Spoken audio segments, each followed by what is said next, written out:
Hey, good morning everybody. My name is Shawn. I am with Community Yoga. I am the Youth Yoga Program Coordinator for Community Yoga. I work with kids at juvenile court, and we have two places where we go. We go to outpatient, which is where the kids have substance abuse treatment, and then we go to inpatient or residential, which is detention, where the kids are locked down for 1 to 3 years. So it's a long-term program. And I was going to talk to you a little bit today about what we did with the kids this past week, so that you kind of know what's going on. So as you can see, I'm sitting in half lotus, Ardha Padmasana. And the original word for all the little poses that we do in yoga was, of course, asana. It still is the word asana for the different poses. Now, asana originally meant seat. So originally, yoga was simply this. It was the thing that you sat on. This was the asana. And the rest of yoga was the act of sitting, watching the breath, focusing the mind, and doing various mental exercises in order to achieve enlightenment, or at least freedom from suffering. So if we go back from the beginning to the way yoga was originally designed as a mind-body discipline, we can see that asana, the pose, is an adjunct to the process of meditation. It's an enhancement. Most of the poses that we have came along much later, well after the original asana of sitting. And so the entire process of yoga is meditation. It's a mind-body discipline.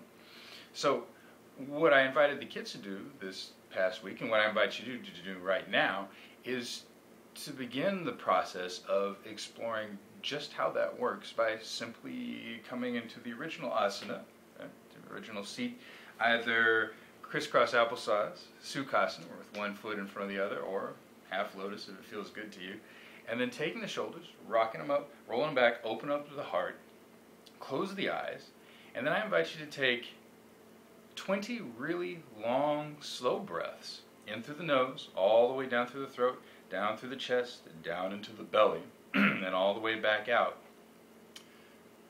letting the mind rest just on the pure physical sensation of the breath as it flows in and as it flows out. And see if you can let your mind just rest on that. Notice if you get distracted at any point. See if you can take 20 without losing track of the pure raw physical sensation. Not what you think about it, but the sensation itself. Okay? So we're going to take 20.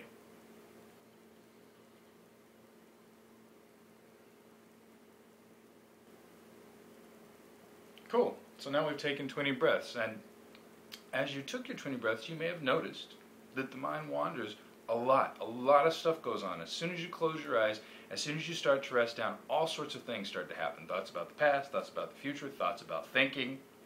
Am I watching my breath? Now I'm watching my breath. I'm doing good. Oh, now I'm thinking about watching my breath. All these things happen in the course of a very short span of 20 breaths. And now it is entirely possible for us to get to the point where we're simply resting in the breath, and the mind is resting on the raw physical sensation, and all the other stuff goes on around us, but we have some space right in the middle of it. And that space is our source of freedom. That's where we get to choose whether we pay attention to something or whether we don't.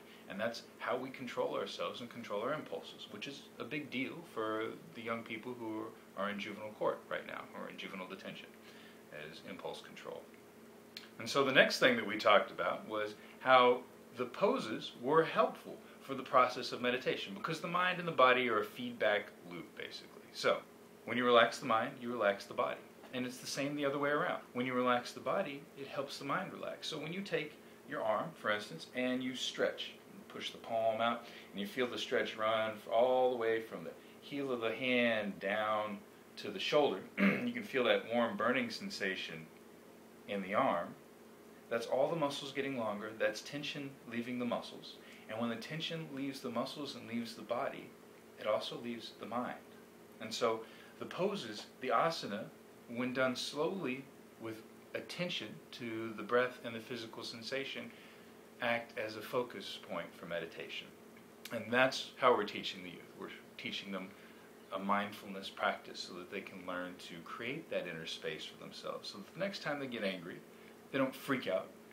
They have the space to experience the anger and then to make a choice about what they want to do with it.